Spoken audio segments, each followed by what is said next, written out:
एतद्देशप्रसूतस्य सकाशादग्रजन्मनः स्वं स्वं चरित्रं शिक्षेरन् पृथिव्यां सर्वमानवा।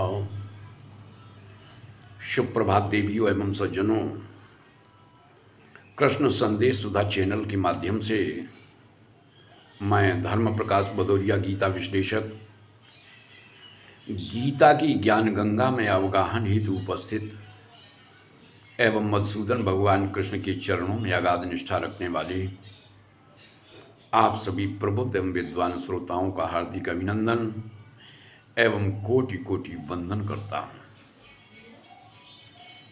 ध्यान देंगे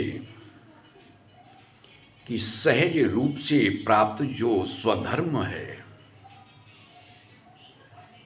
वह भी दो प्रकार का होता है। एक धर्म ऐसा है जो परिवर्तनशील है और दूसरा अपरिवर्तनशील।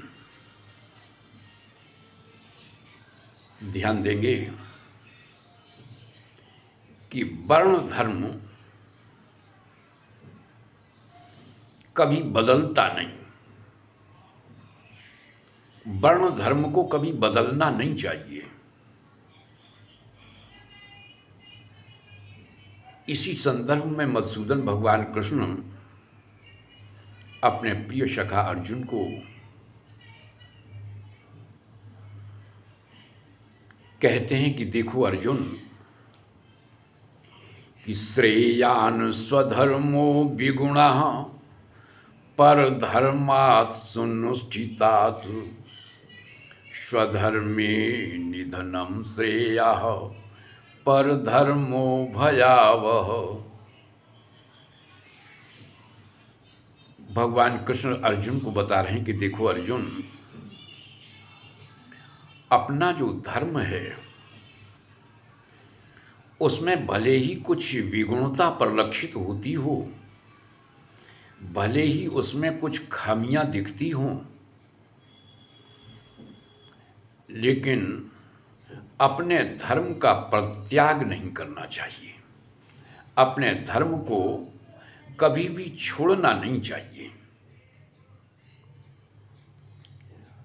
और दूसरे के धर्म में कितनी भी अच्छाई दिखती हो, कितना भी अच्छापन दिखता हो, किंतु उसे स्वीकार नहीं करना चाहिए, क्योंकि भगवान आगे बताते हैं कि परधर्मो भयावह। दूसरे का धर्म स्वीकार करना, उसका जो परिणाम होगा वह अत्यंत भयावह होगा। अब दूसरा आश्रम धर्म। आश्रम धर्म का सतत प्रवाह समयानुसार बदलती रहना है।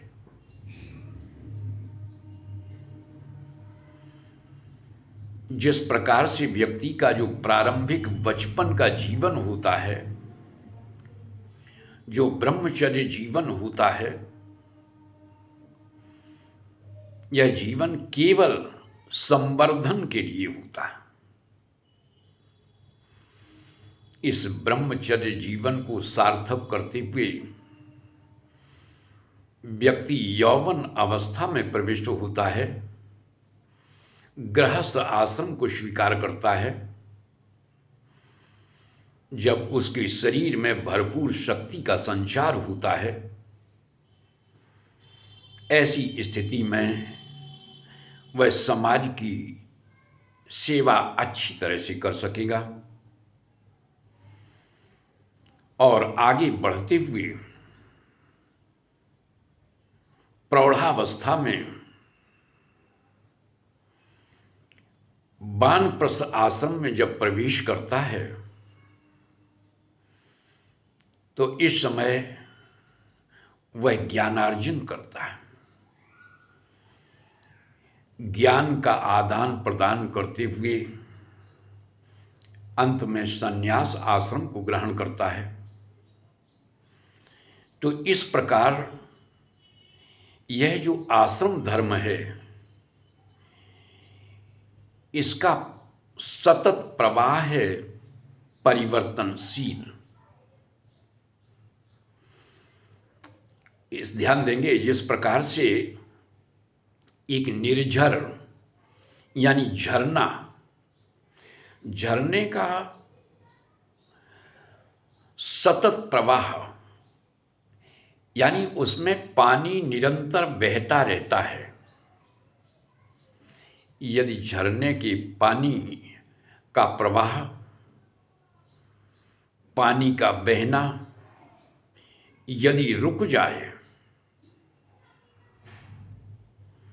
तो जानते हो क्या होगा?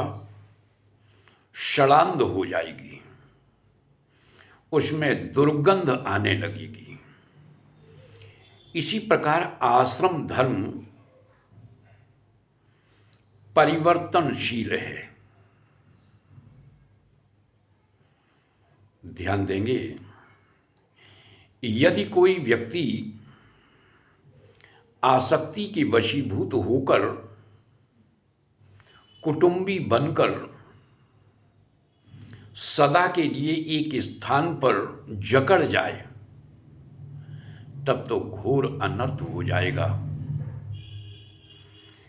परिवारीजनों के साथ रहना पहले जो धर्म था, वही आसक्ति के कारण एक स्थान पर ठहर जाना अधर्म हो जाएगा।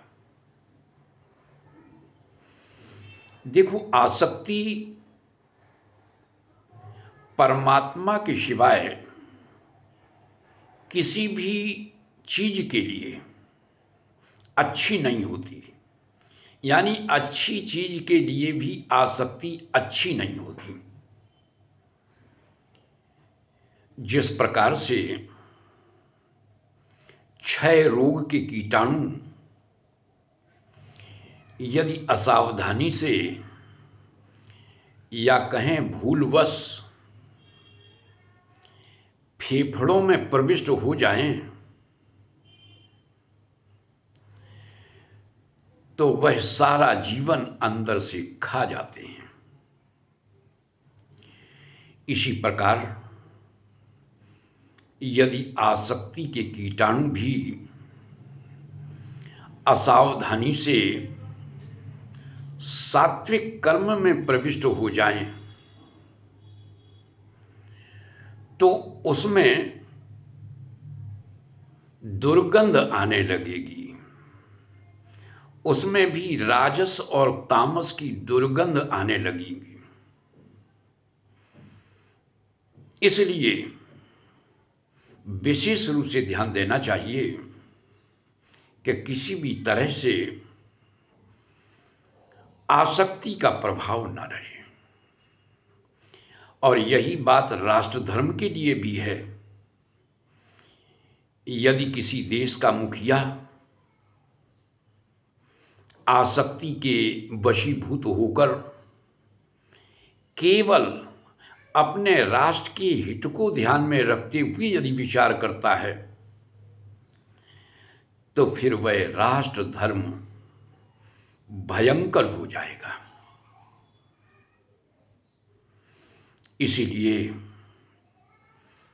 अपने देश की संस्कृति का जो आदर्श वाक्य है, वह है वसुधैव कुटुंबकम। तो आज की ज्ञान चर्चा में बस इतना ही।